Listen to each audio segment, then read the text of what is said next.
अलैकुम वरहमतुल्लाहि वबरकातुहू। आप सबको हमारे इस यूट्यूब चैनल पे खुश आमदीद है। तो आज हम डिस्कस करेंगे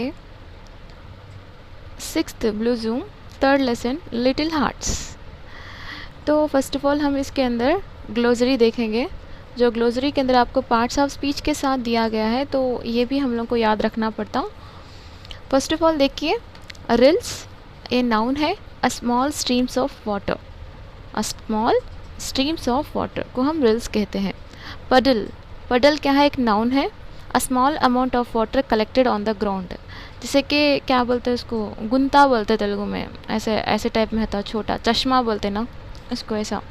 टूक ऑफ, ये एक फ्रेजल वर्ब है, इसको हम रिमूव्ड, रिमूव बोलते हैं, ये इंपॉर्टेंट है, देखो। टूक ऑफ। प्लम्प्ड, प्लम्प्ड मीन्स ये एक वर्ब है जो उसको हम उसका मानी है पुश्ड, पुश्ड। और देखो यहाँ पे स्लैप शेड, ये एक वर्ब है। Move through water making drops fly everywhere. तो सॉइल्ड किसको बोलते हैं? एक वर्ब है। समथिंग डर्टी, पता है ना आपको, मतलब पूरा मिट्टी मिट्टी लग जाती, पानी पूरा पानी में थोड़ा मिट्टी मिल जाके, उसको बोलते हैं सॉइल्ड बोल के। हावल यानी कि एक वर्ब है। क्राई लाउडली, मतलब ज़ोर से रोना। वाइप्ड ऑफ मीन्स एक फ्रेजल वर्ब है जो इसका मानी है रिमूव्ड और क्लीन्ड कम्प्लीटली। तो यहाँ पे आपको दो फ्रेजल वर्ब दिखाई दिए हैं, एक टूक ऑफ और एक वाइप्ड ऑफ। तो ज़्यादातर आपको क्वेश्चन से टेक्स्ट बुक से ही आते ना, तो इसका ईच एंड एवरी लाइन देखना भी क्या हो जाता, इम्पॉर्टेंट हो जाता। तो नेक्स्ट देखिए, वोकैबुलरी। वोकैबुलरी में क्या है बोले तो इसमें हम लोग को ये ऐसे क्वेश्चंस नहीं आते, फिर भी हम लोग एक मरतबा चेक करेंगे। क्या है बोले तो इसमें एक सेंटेंस दे देता हूँ, सेंटेंस के लिहाज से नीचे के तीन ऑप्शंस में कोई एक अलग रहता ऑप्शन। फॉर एग्जाम्पल देखिए, the mothers dressed them in a new clothes. यहाँ पे देखिए काइंड केयरिंग, तो मदर क्या करती है? रहम के साथ और केयर के साथ क्या करती? न्यू क्लॉथ्स को ड्रेस, यानी कि यहाँ पे आपको क्या समझ में आ रहा है बोले तो, मतलब यहाँ तीन ऐसे ऑप्शंस रहते हैं जिसमें से एक ऑप्शन से बिल्कुल हट के रहता। For example cruel, okay. They began to play in the puddle, मतलब यहाँ पे देखो सीरियसली, प्लेफुल, नॉटी। तो यहाँ पे आप एक क्वेश्चन देखते हैं, आपको ये सेंटेंस देखते हैं, ये समझ में आता कि तीन में से एक कौन सा अलग दिखता है। देखो आप पहले सेंटेंस को समझना चाहिए कि यहाँ पे क्या बोला जा रहा है। तो देखिए यहाँ पे first of all, the began to play in the puddle, तो सीरियसली, पेफुल, नॉटी, प्लेफुल। अब यहाँ पे हम सीरियसली, तीन में से कोई एक हम लोग को अलग दिखता, उसी को हमको चूज़ करना पड़ता। तो एक हम सीरियस से नहीं खेलते ना, मतलब पूरा एन्जॉयमेंट के साथ प्लेफुल, नॉटी टाइप में खेलते, तो सीरियस क्या हो गया, एक तीन वर्ड से अलग हो गया। One man pushed the other and fight had begun, तो एक शख्स दूसरे शख्स को ढकेलता है और वहाँ पे फाइट स्टार्ट हो जाती है। यहाँ पे देखो क्वालसम, शॉर्ट टेम्पर्ड, पीसफुल, तो जब फाइट करते तो वहाँ पे पीसफुल रहता क्या? नहीं रहता। तो ये क्या हो गया, एक अलग वर्ड हटके हो गया। The bold man tried to stop the quarrel, तो यहाँ पे देखिए कोई भी झगड़ा करते वक्त क्या करते, रुकाने की कोशिश करते, लेकिन वहाँ पे बढ़ाने की कोशिश नहीं करते ना। तो ये क्या है, थ्रेटनिंग क्या है, एक अलग सी चीज़ है। जो पीसफुल, पीस लविंग, जेंटल, ये थोड़ा अलग है। तो बस आपको ये समझना चाहिए कि यहाँ पे देखो एक सेंटेंस दिया गया है, इस सेंटेंस के नीचे तीन ऑप्शंस दिए गए हैं, जो तीन ऑप्शंस में से इसके रिलेटेड दो ही करेक्ट होंगे, एक अलग होंगे। ये आप क्वेश्चन नहीं देता एग्ज़ाम में, फिर भी आप अपने जस्ट समझने के लिए आप पढ़ सकते हैं। The two girls and along the reel laughing and jumping in a joy, तो यहाँ पे गुड नेचर, फ्रेंडली, ये हो सकता, लेकिन सेल्फिश नहीं आता। The man looked at the girls and felt ashamed, तो ये क्या है, शेमफुल हो खुद क्या होता, थोड़ा बहुत गिल्टी फील होता और शेम कितना दिखता। इनोसेंट, ये क्या है, एक अलग ही चीज़ हो गई। तो ऐसा ये एग्ज़ाम में आने के बहुत कम चांसेस हैं, फिर भी आप क्या करें, थोड़ा बहुत इसके बारे में सेंटेंस पे थोड़ा बहुत कम समझ में आता ना, अगर हम पढ़े तो सेंटेंसेस को, तो इसके लिए हम पढ़े हैं ये। इसके बाद देखिए यहाँ पे, fill in the blanks in the following paragraph with the suitable words given in the box, तो यहाँ पे एक पैराग्राफ दिया गया है और इसके अंदर बिट्स मौजूद हैं और ऊपर के जो वर्ड्स हैं उसकी हेल्प से हम इसको फिल करना है। चलो पहले फिल करते हैं, इससे पहले हम इसकी मीनिंग मालूम कर लेंगे ये क्या है।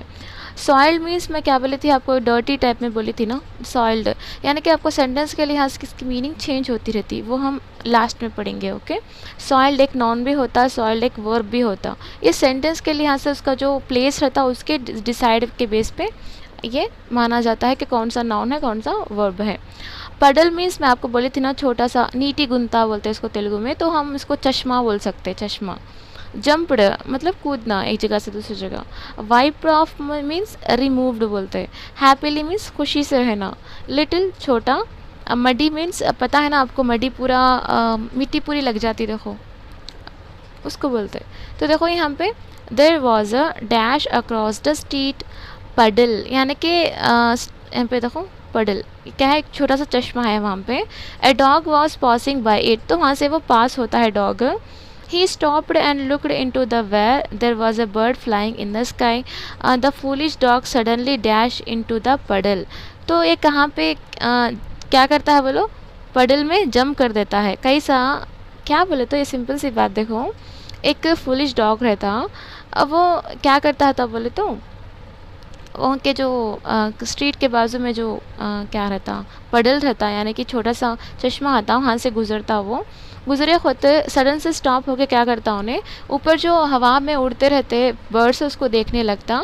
तो देखते देखता उन क्या करता, द फूलिश डॉग क्या करता, उन्हें उड़ते हैं क्या बोल के इन्हों क्या करता, थोड़ा बहुत जंप करता। कहाँ पे उसको नहीं मालूम होता ना, फूलिश ना, तो कहाँ पे जंप करता है, पडल में। पडल मीन्स क्या है, एक चश्मे के अंदर।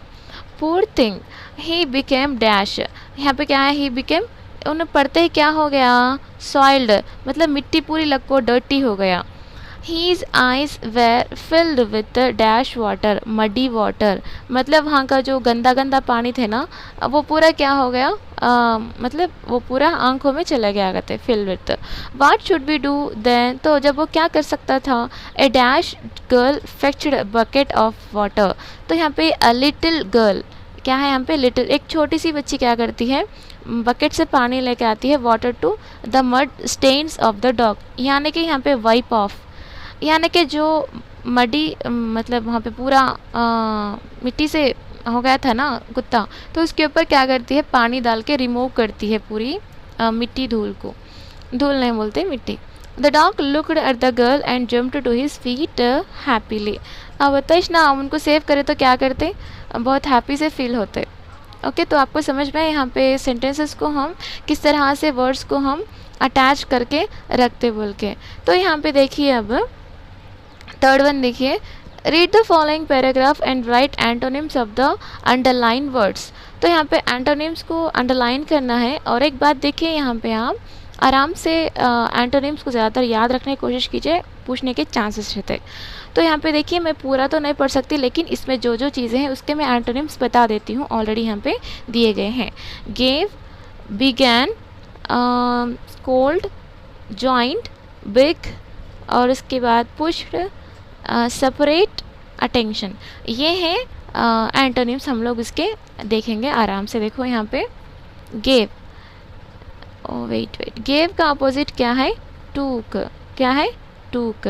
उसके बाद देखिए स्कोल्ड, स्कोल्ड का अपोजिट क्या है, प्राइज्ड, क्या है, प्राइज्ड। उसके बाद देखिए जॉइंड, जॉइंट का अपोजिट क्या है, लेफ्ट। हाँ, आप टेलीग्राम के अंदर देखे होंगे ना, यू हैव जॉइन बोल के दिखाता, और लेफ़्ट हो गए समझो, यू लेफ़्ट बोल के दिखाता, join left. Separate, separate, unit, समझ में आ रहा।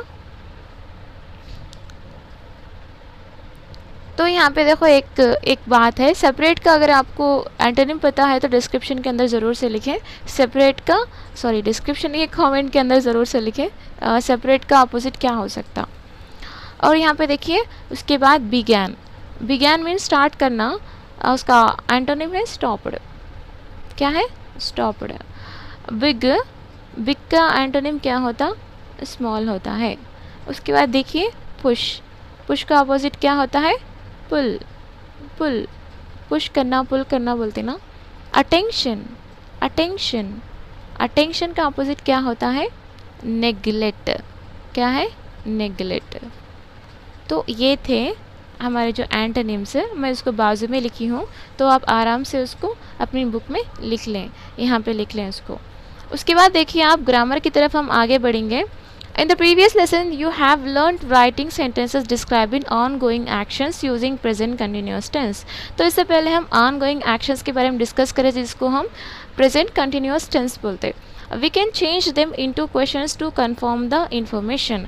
तो हमें एक information confirm है या नहीं मालूम करने के लिए हम क्या करते हैं, उसको question के अंदर convert करते हैं। सिंपल सी बात देखो टीचर्स यहाँ पे एग्जाम्पल, इट इज़ रेनिंग, तो एक सिंपल सा है, ये प्रेजेंट कंटिन्यूस फॉर्म है। इसको अगर हम क्वेश्चन फॉर्म में लिखना चाहते हैं तो सिंपल सी बात है, हेल्पिंग वर्ब को सामने रख देना है और बाकी का जो आगे लिख देना है। इट इज़ रेनिंग, बारिश हो रही है। इज़ इट रेनिंग, क्या वहाँ पे बारिश हो रही क्या, ऐसा आ जाता क्वेश्चन ना। द गर्ल्स आर प्लेइंग, तो यहाँ पे गर्ल्स खेल रहे हैं। आर द गर्ल्स प्लेइंग, तो यहाँ पे गर्ल्स खेल रहे हैं क्या, ऐसा आता क्वेश्चन। तो सिंपल सी बात क्या है, देखो यहाँ पे हेल्पिंग वर्ब को जानना है और सामने लिख देना है और बाकी के सब बाजू में लिख दे के आखिर में क्वेश्चन मार्क रख देना है। मेन आर स्टिल फाइटिंग, तो वहाँ पे बहुत सारे आके क्या कर रहे हैं, फाइट कर ले रहे। मेन क्या है, एक प्लूरल है ना, तो उसके आगे क्या होता, प्लूरल ही आता। आर मेन स्टिल फाइटिंग, अभी भी वहाँ पे लड़ाई हो रही क्या, उन्होंने लड़ रहे हैं क्या बोल के, ऐसा। तो sentence is called such sentences are called interrogative sentences. तो interrogative sentences बोलते हैं, आपको पता है ना। Here they are in present continuous tense. A sentence that asks a question is called a interrogative sentence. It ends with a question mark. पता चला ना आपको, इसको मतलब यहाँ पे क्वेश्चंस कर रहे हैं तो ये क्या हो गया, एक interrogative sentence हो जाता है। Do you know how to write them as interrogatives? तो आपको पता है क्या इंट्रोगेटिव सेंटेंसेस को हम कैसा लिखते हैं। If the subject are he, she, it and singular, noun use is before them, तो ही, शी, इट अगरचे आता है तो उसके बाद हम हमेशा सिंगुलर का इस्तेमाल करना है। अगर वी, यू, दे ये अगर प्लूरल नाउन आते हैं तो हेल्पिंग वर्ब क्या होना चाहिए, प्लूरल ही रहना, जैसे कि are. If the subject I, use am before it, तो आई के बाजू में हमेशा एम को रखना चाहिए। बोलते ना कपल्स बोल के, तो यही बेस्ट कपल समझिए आप, आई के बाद एम रहता बोल के। Okay, observe the following example, तो चलो थोड़े बहुत एग्जाम्पल्स को हम ऑब्जर्व करते हैं। She is singing, is she singing, they are coming, are they coming, ऐसा क्या होता है ये, शी के बाद या शी, ही, इट के बाद हर हमेशा इज आना चाहिए और दे, यू, वी के बाद आर आना चाहिए। Change the following statements into questions, चलो हम लिखते हैं। यहाँ पे आपको समझ में आ गया होगा यहाँ पे हम क्या चीज़ लिखते हैं बोल के। सिंपल सी बात है, द चिल्ड्रन आर प्लेइंग, तो हम सेंटेंस को क्वेश्चन फॉर्म के अंदर चेंज करना है तो पहले हम क्या करते, हेल्पिंग वर्ब को लिख देते, are the children playing, are the children playing, ऐसा लिखना है। Students are waiting for their bus, यहाँ पे जस्ट देखो, are the students waiting for their bus, ऐसा। बस आप समझने की कोशिश करें, यहाँ पे मुझे लिखने नहीं हो रहा, फिर भी मैं लिखने की कोशिश करती हूँ। The teacher is walking slowly, तो पहले क्या करना है, इज़ लिख देना है। ओके, अगर क्वेश्चन फॉर्म बनाना है, is the teacher walking slowly, तो क्या करना है, आप वहाँ लास्ट में क्वेश्चन मार्क रख देना है। दे आर ड्रिंकिंग वाटर, तो यहाँ पे देखो, आर दे ड्रिंकिंग वाटर, तो क्वेश्चन मार्क रख देना है। यहाँ पे देखो, Usha is cleaning her room, तो यहाँ पे क्या आना, is Usha cleaning her room, question mark आना।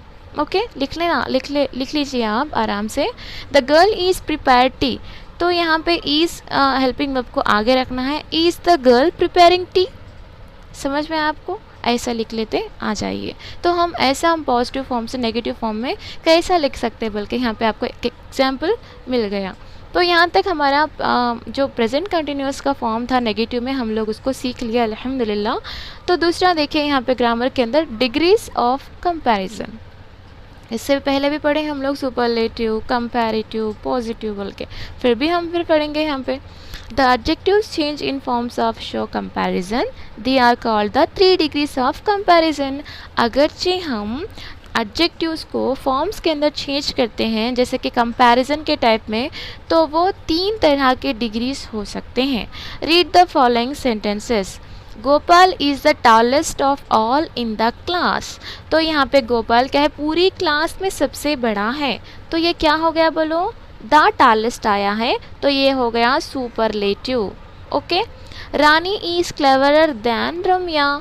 तो यहाँ पे रम्या और रानी के दरमियान ही हो रहा कंपैरिजन, तो 2 चीज़ों के दरमियान अगरचे होता है तो वहाँ पे क्या आना चाहिए, कंपैरेटिव आना चाहिए, तो वो सेंटेंस आपका कंपैरेटिव होता है। क्लेवरर ER आ रहा और दैन भी आ रहा, उसकी वजह से आप समझ के पढ़ सकते कि अच्छा चलो कौन सा सुपरलेटिव है कौन सा कंपैरेटिव है बोल के। My house is as big as yours, अगर एज आता है तो ये क्या हो जाता, आपका पॉजिटिव डिग्री हो जाता। समझ में आ गया आपको, पॉजिटिव, सुपरलेटिव, कंपैरेटिव ये क्या होता बोल के। देखो फिर से यहाँ पे एक्सप्लेन किया गया है।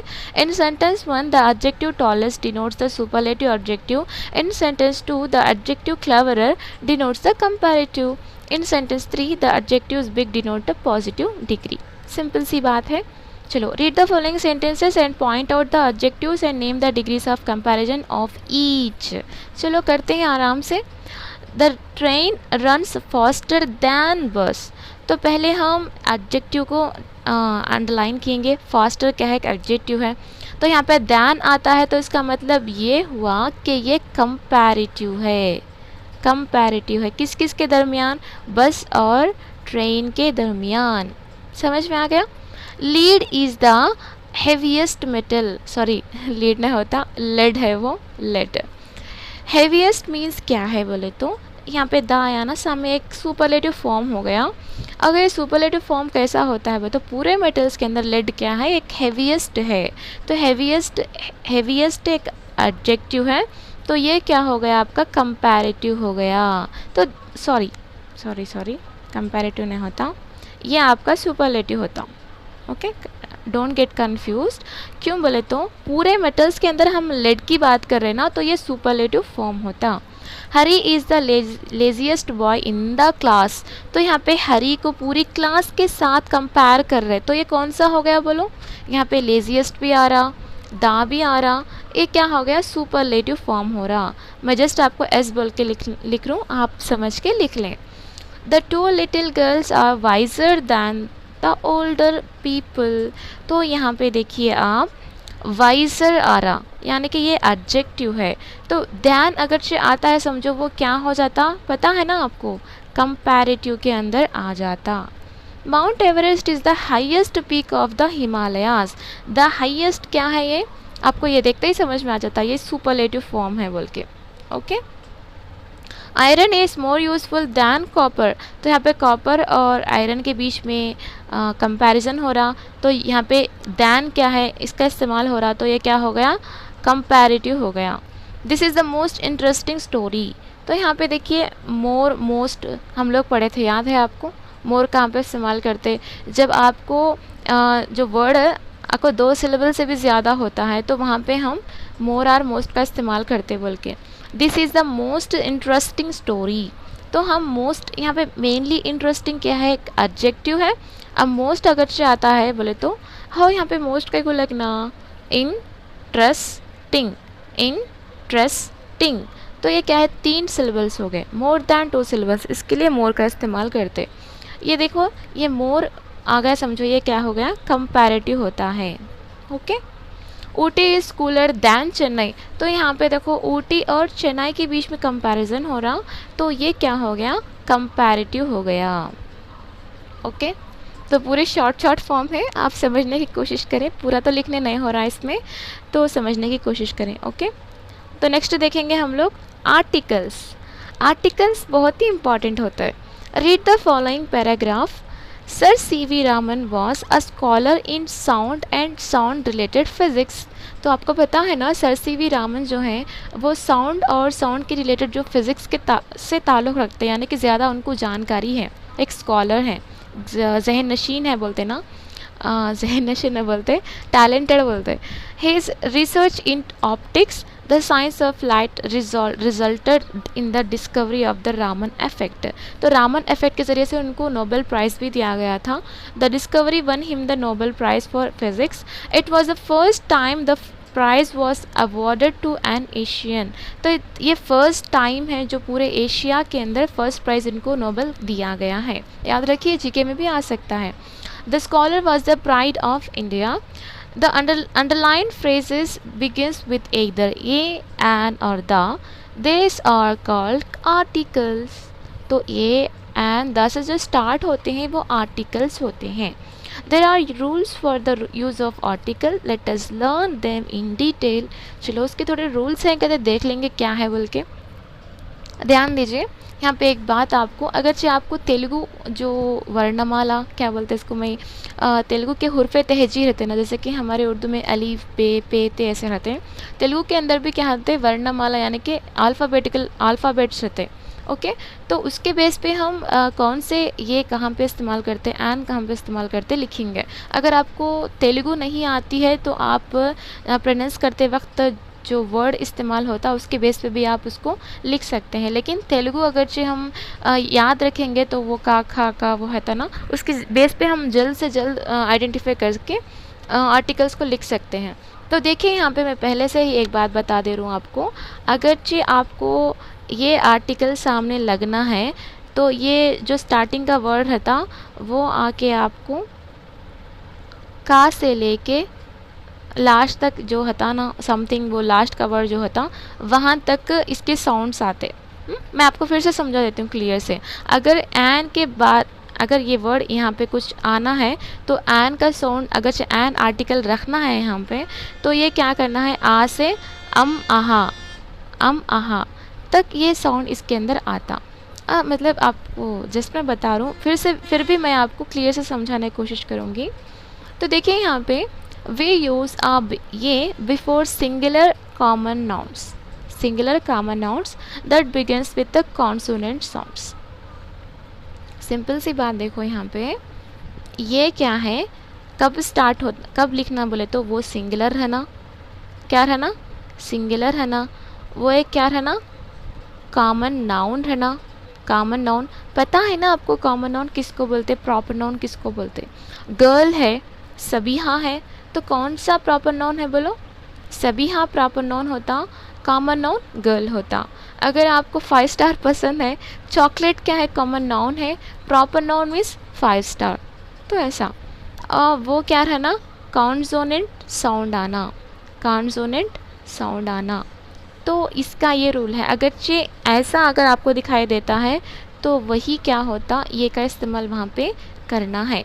कैसा मैडम, ये कैसा करते बोले तो यहाँ पे देखो, अ मैन के बाजू में आपको एन भी इस्तेमाल कर सकते ना, दा भी इस्तेमाल कर सकते ना, बल्कि पूछ सकते। लेकिन देखो यहाँ पे हर हमेशा ये देखो मैन करने का सिंगुलर है, एक कॉमन नाउन है। अब देखो सिंगुलर कई को बोलते हैं, मैन एक सिंगुलर है, इसका प्लूरल क्या होता बोलो, मेन होता। ओके, तो इसके लिए ये सिंगुलर भी हुआ और ये कॉमन नाउन भी हुआ। कॉमन नाउन कई को हुआ, मैन बोले तो हम पूरी ज़ात को रिलेट कर रहे, पूरे जेंडर को रिलेट कर रहे हैं। समझ में आ रहा है आपको। मैं पर्टिकुलर से एक शख्स का नाम लेके या कोई बॉय का नाम लेके मैं बोल रहा हूँ तो वो प्रॉपर नाउन होता, लेकिन यहाँ पे कॉमन नाउन आ रहा, वो भी एक हो गया। तो ये जो स्टार्टिंग वर्ड है इसका जो प्रोनाउंस करने का, अब वो कांस्टेंट में रहना, सॉरी यहाँ पे देखो कांस्टेंट नहीं है, कॉन्सोनेंट साउंड रहना। पता है आपको वोवेल साउंड किसको बोलते हैं, कॉन्सोनेंट साउंड किसको बोलते हैं। तो ऐसा देखो यहाँ पे मैन, तो यहाँ पे देखो माँ का साउंड आ रहा। मैं आपको तेलुगु के अल्फ़ाबेट याद रखो बोल के बोली थी ना, तो इजी से आप उसको याद रख सकते। तो मैं ऑलरेडी आपको बोली थी, अगर ये आपको वर्ड के आगे रखना है तो का और ये जो आखिर ज्ञा आता ना लास्ट का, इसके बीच का जो वर्ड था वही आके आपको ये लगाना चाहिए। समझ में आया?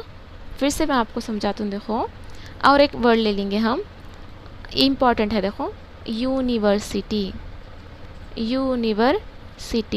अच्छा, तो फर्स्ट ऑफ ऑल हम ये सोचेंगे ये एक सिंगुलर है, क्यों बोले तो इसका प्लूरल क्या होता, यूनिवर्सिटीज़ आता, तो यहाँ पे एक सिंगुलर है। ओके, और यहाँ पे देखिए ये एक कॉमन नाउन है।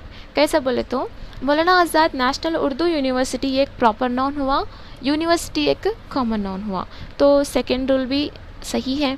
अब हम उसके कॉन्सोनेंट साउंड को देखेंगे।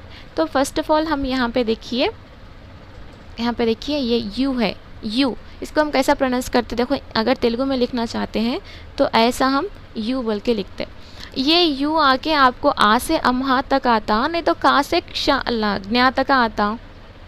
ये वर्ड आके आपको का से ज्ञा तक आता, तो इसके सामने हमेशा क्या करना है, ये का इस्तेमाल करना है। समझ में आया आपको? चलो फिर से और एक एग्जाम्पल के साथ मैं समझाने की कोशिश करूँगी जो बहुत ही इम्पॉर्टेंट आते एग्ज़ाम में। यूनियन, यूनियन, चलो देखो यहाँ पे एक सिंगुलर है, यूनियंस नहीं है, यहाँ पे एक सिंगुलर है, एक कॉमन नाउन है। क्यों बोले तो यूनियंस बहुत सारे रहते, टीचर्स यूनियंस रहते, स्पेसिफिक से नेम्स आके रहते, तो ये जस्ट एक कॉमन नाउन है।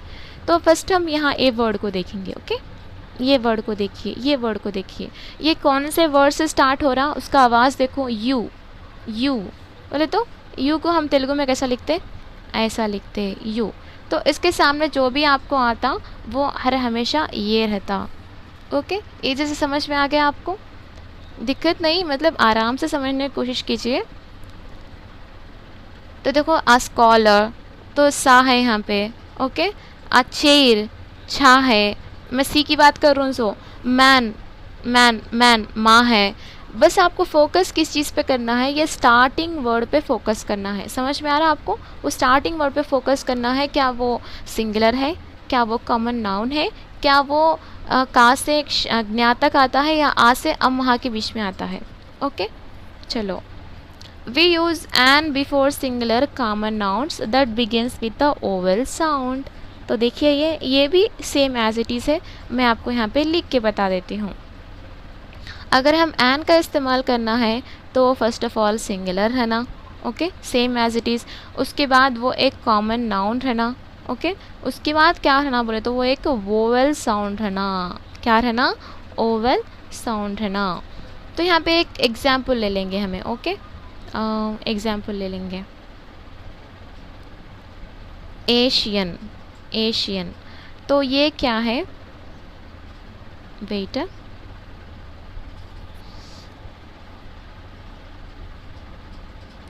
ये क्या है, देखो यहाँ पे एशियन, तो ये क्या है, एक सिंगुलर है। फर्स्ट ऑफ ऑल एशियंस बोल के नहीं है, एशियन बोल के सिंगुलर है, और एक कॉमन नाउन भी है। और उसके साथ साथ ये यहाँ पे वोवल साउंड को हम कैसा रिकग्नाइज करना बोले तो इसका जो स्टार्टिंग का था, एशियन, एशियन, ये कैसा लिखते हैं हम तेलुगु में, ऐसा लिखते। तो ये जो वर्ड्स हैं ये आके आपको आ से अम आहा के दरमियान आते, आ से अम आहा के दरमियान आते।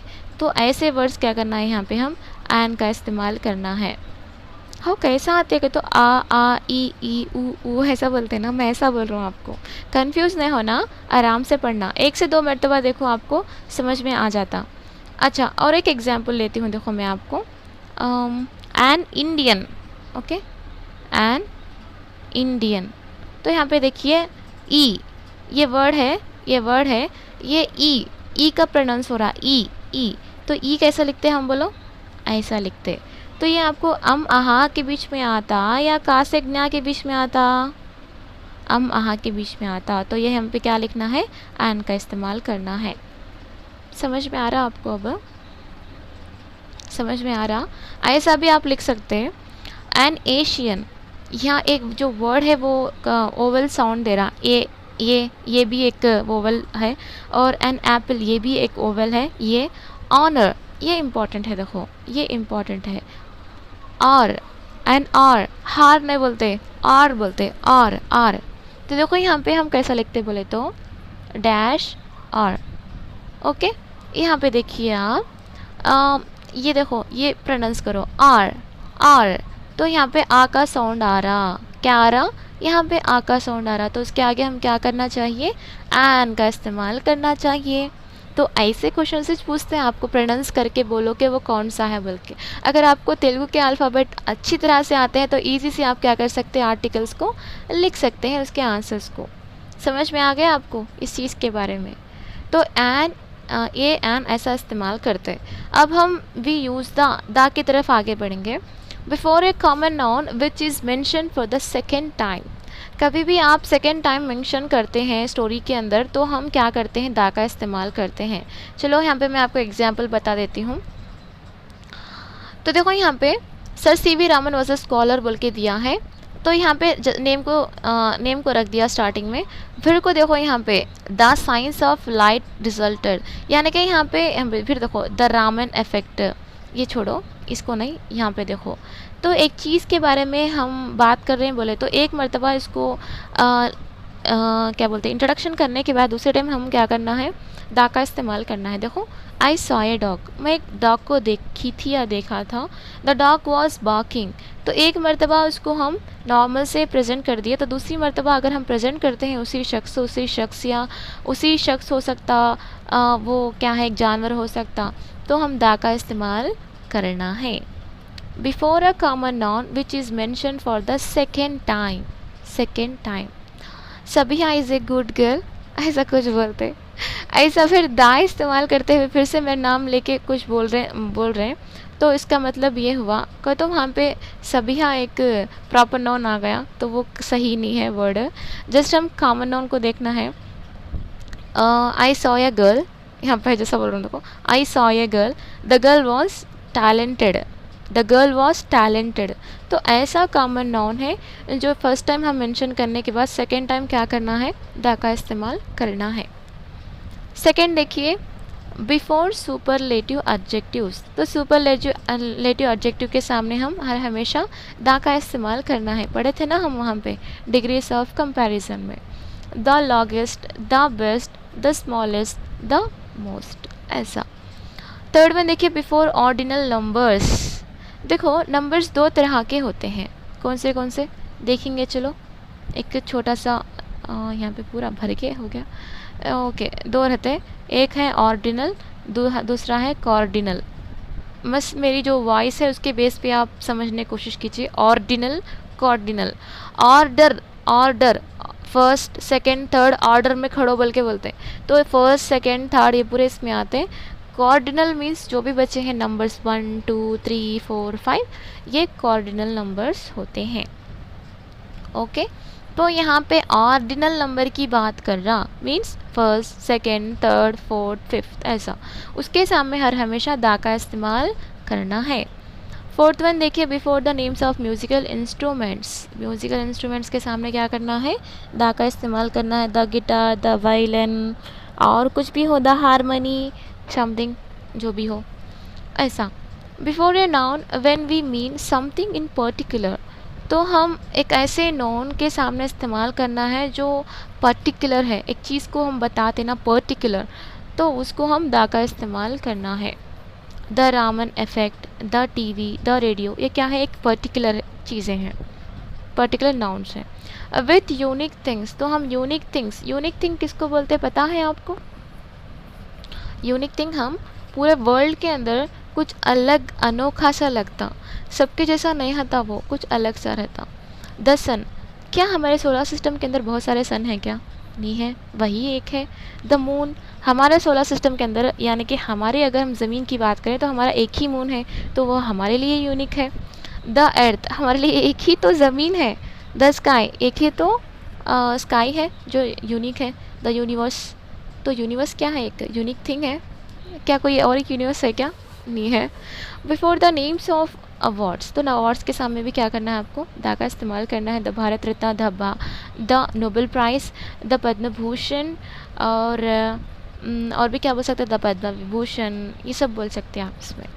तो दा का इस्तेमाल हम कहाँ कहाँ पे करते, देखो फर्स्ट ऑफ ऑल अगर हम कॉमन नाउन को एक मरतबा यूज़ करने के बाद फिर से उसको मेंशन करना चाह रहे हैं तो सेकेंड टाइम दा का इस्तेमाल करते हैं। बिफोर सुपरलेटिव एडजेक्टिव के सामने हम इस्तेमाल करते हैं।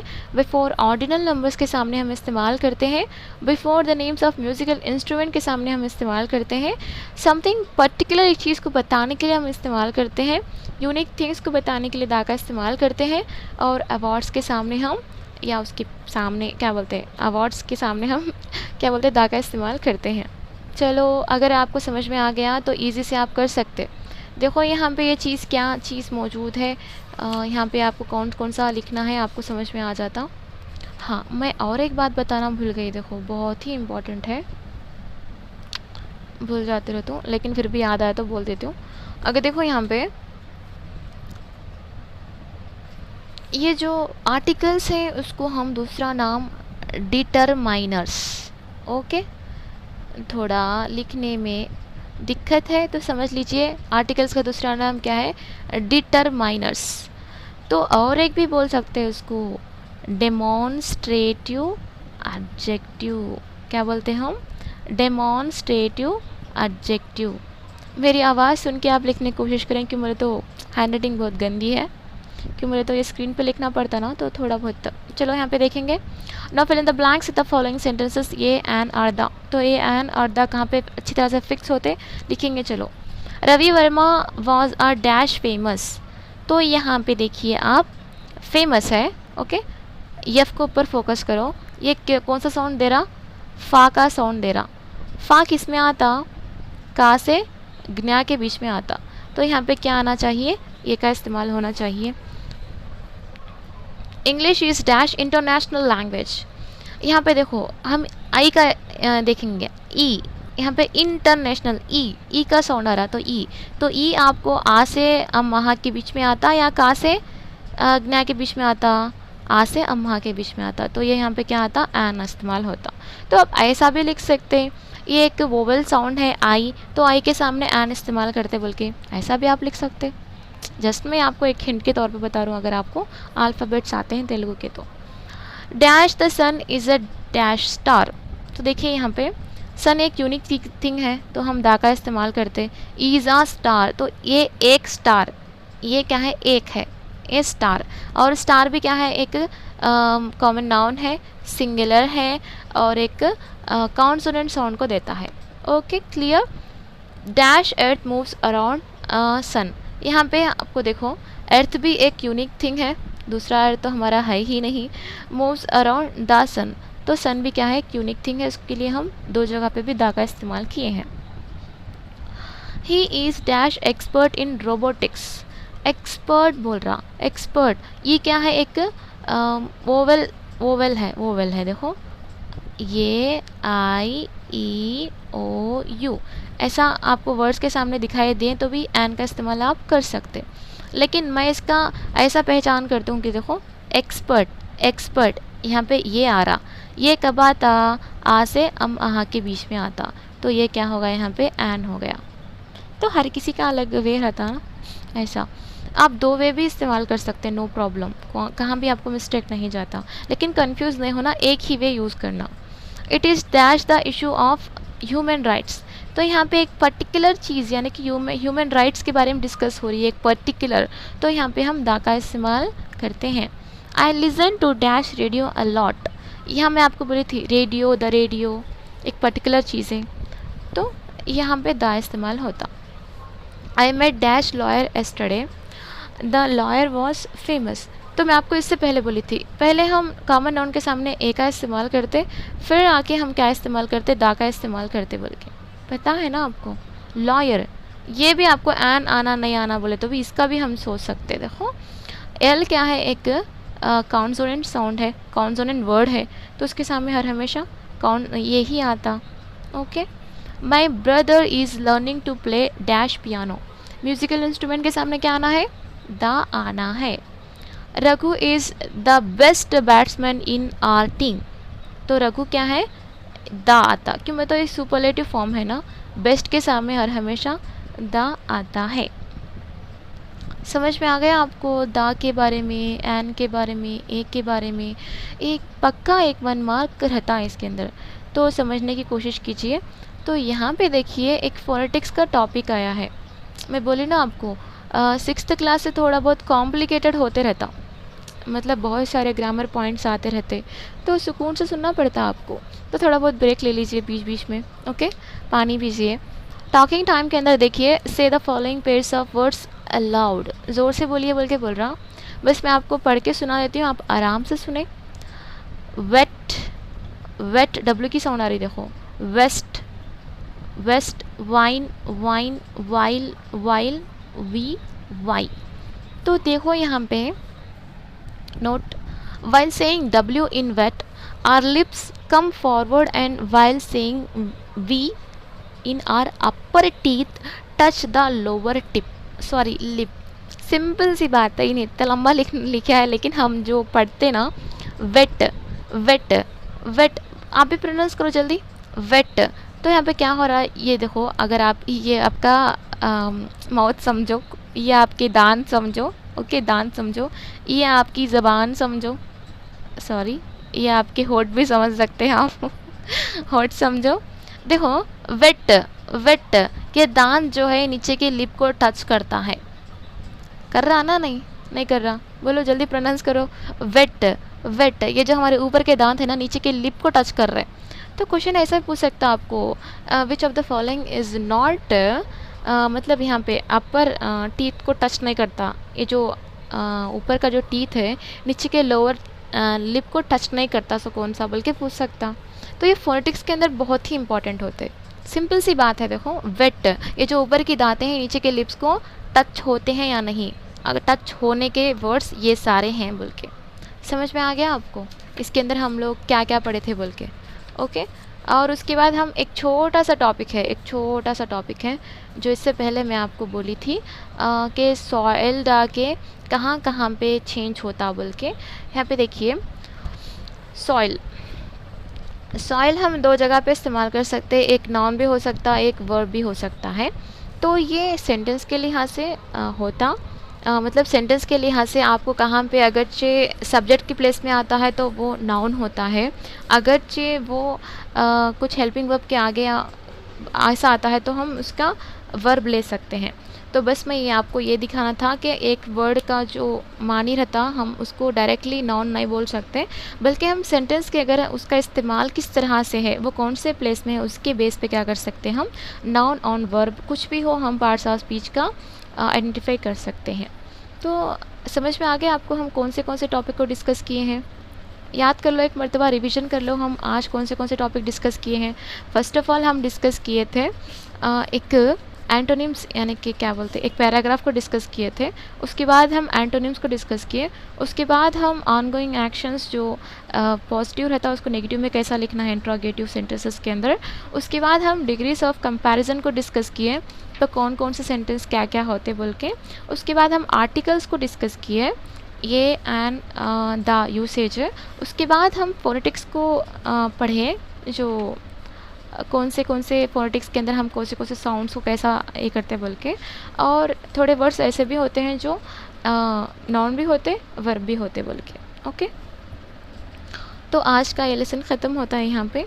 आपका बहुत बहुत जज़ाकल्लाह खैर, क्यों बोले तो आप आराम से सुने, आपका वैल्यूबल टाइम दिए, और आपके फ्रेंड्स को भी शेयर करें। क्यों बोले तो इल्म को बांटने से क्या होता है, इल्म बढ़ता है, सेल्फिश मत बने। ओके।